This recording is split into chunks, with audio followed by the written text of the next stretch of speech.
Good morning, students. Today now we are started question number third 14.2 की question number first और second हमने कर चुके, जिसमें हमने फ्रीक्वेंसी डिस्ट्रीब्यूशन टेबल बारंबारता बंटन सारणी हमने बनाई थी। अब हम देख रहे हैं question number third. The relative humidity in percentage of a certain city for a month of 30 days was a follow. एक महीने के 30 दिन की ह्यूमिडिटी दी हुई है, यानी कि सापेक्ष आर्द्रता दी हुई। एक महीने में 30 दिन होते हैं, तो 30 दिन की सापेक्ष आर्द्रता, रिलेटिव ह्यूमिडिटी में सापेक्ष आर्द्रता परसेंटेज में दी हुई है। तो जैसे फर्स्ट डे कितनी है 98.1%, सेकेंड डे 98.6%। इसी टाइप से बाकी की डेज में अब हमें ये जो आर्द्रता दी हुई है, तो हमें यहाँ पे थर्ड का फर्स्ट पार्ट दिया है, construct a group frequency distribution table with classes 84 to 86, 86 to 88 etcetera.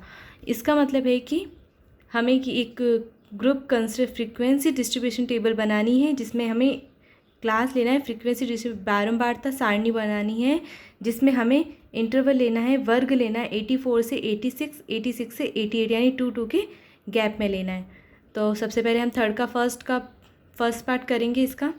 तो क्वेश्चन नंबर थर्ड का जो दिया हुआ, एक तरफ हम लिखेंगे रिलेटिव ह्यूमिडिटी परसेंटेज में, या हम लिख सकते हैं वर्ग, जो हम ये ले रहे हैं उसे बोलते हैं वर्ग, और एक तरफ लिखेंगे फ्रीक्वेंसी यानी बारंबारता।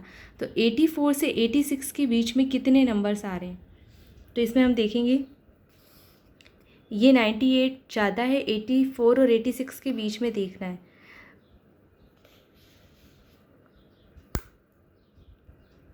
एटी फोर और 86 का मतलब ये हुआ कि हमें 84 और 85 देखना है, 86 इसमें इंक्लूड नहीं होना चाहिए। तो जैसे फर्स्ट लाइन में हमारा 86 आ रहा है, तो ये इंक्लूड नहीं करेंगे। बाकी के नंबर्स हम देखेंगे इनमें, यानी कि हमारे यहाँ पे आ गया 84.9।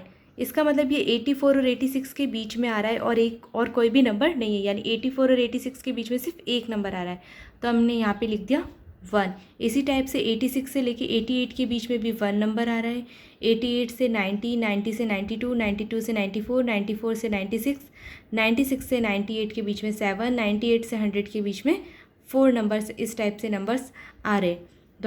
जो वो जितने नंबर्स आ रहे हैं वो नंबर्स हमने यहाँ लिख दिए हैं, और टोटल क्या हो रहा है इन सब का 30, क्योंकि ये 30 डेज़ का ही है, तो 30 ही आंसर आना चाहिए टोटल में। तो ये जो हमने बनाई है टेबल, वो रहेगी हमारी फ्रीक्वेंसी डिस्ट्रीब्यूशन टेबल, यानी बारंबारता सारणी। इसका सेकंड पार्ट दिया है, विच मंथ और season do you think this data is about.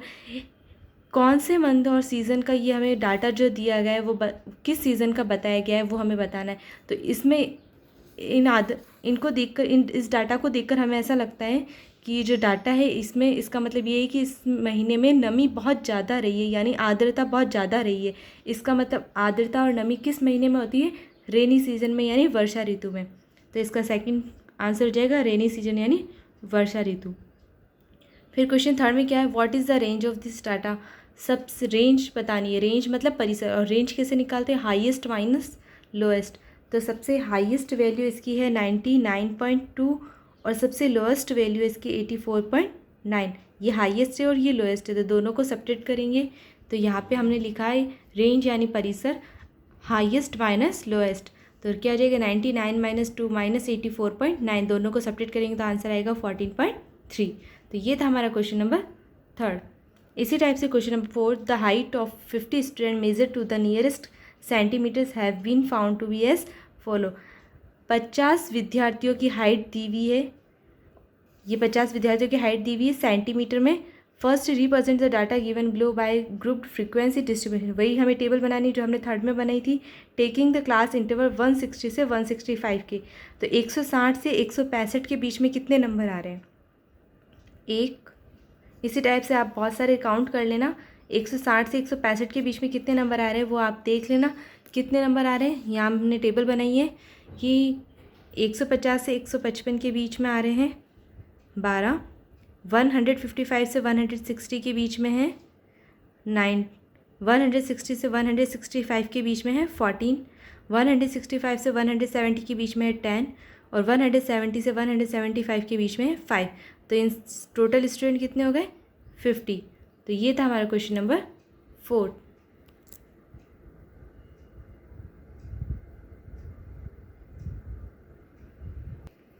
फिर इसका सेकंड पार्ट है what can you conclude about their height from the table.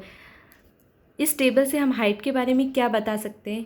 तो इस टेबल से हम बता सकते हैं कि जैसे यहाँ पे देखेंगे हम 165 से ऊपर जो स्टूडेंट्स है वो ज़्यादा हैं और 165 से कम, यानी कि इन सब का सम और इसका सम 15 से ज़्यादा होगा। तो हम कह सकते हैं कि 50% स्टूडेंट ऐसे हैं जिनकी हाइट 165 सेंटीमीटर से कम है। तो ये था हमारा सेकंड का आंसर।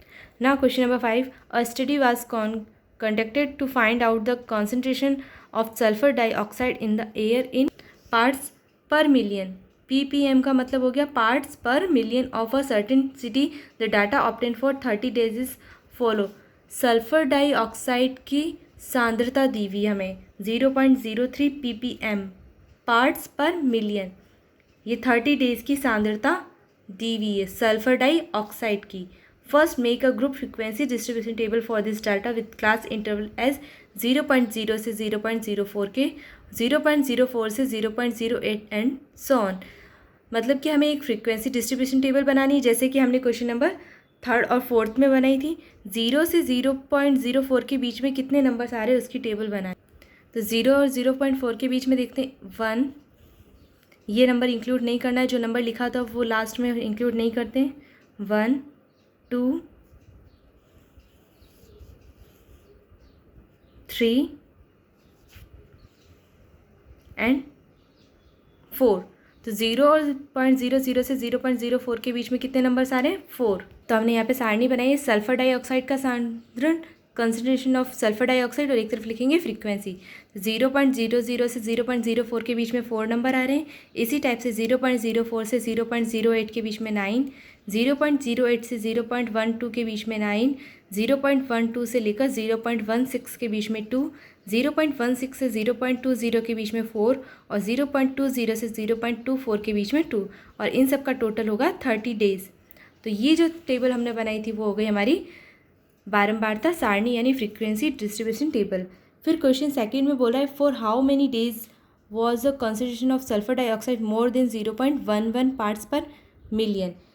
क्वेश्चन में बोल रहा है कि सल्फर डाइऑक्साइड में कौन से हैं जो 0.11 पार्ट मिलियन से कितने दिन हैं जो 0.11 पार्ट मिलियन से ज़्यादा है। तो 0.11 से ज़्यादा कौन सा रहा है, देखो इसमें देखेंगे ये 0.11 से ज़्यादा है, यानी 1, 2, 3, 4, 5, 6, 7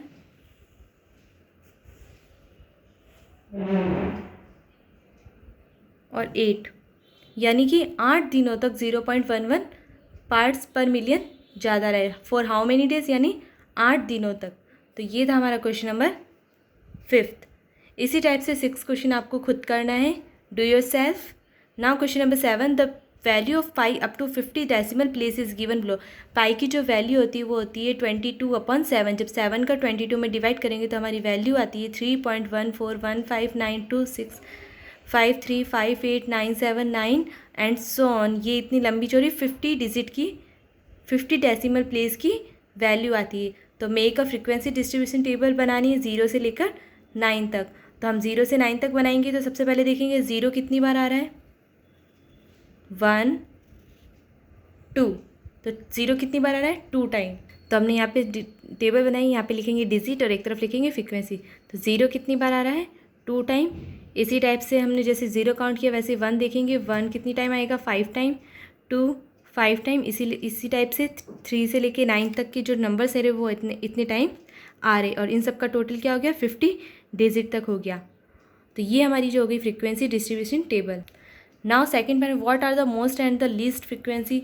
सबसे ज़्यादा और सबसे कम टाइम कौन सा नंबर आ रहा है।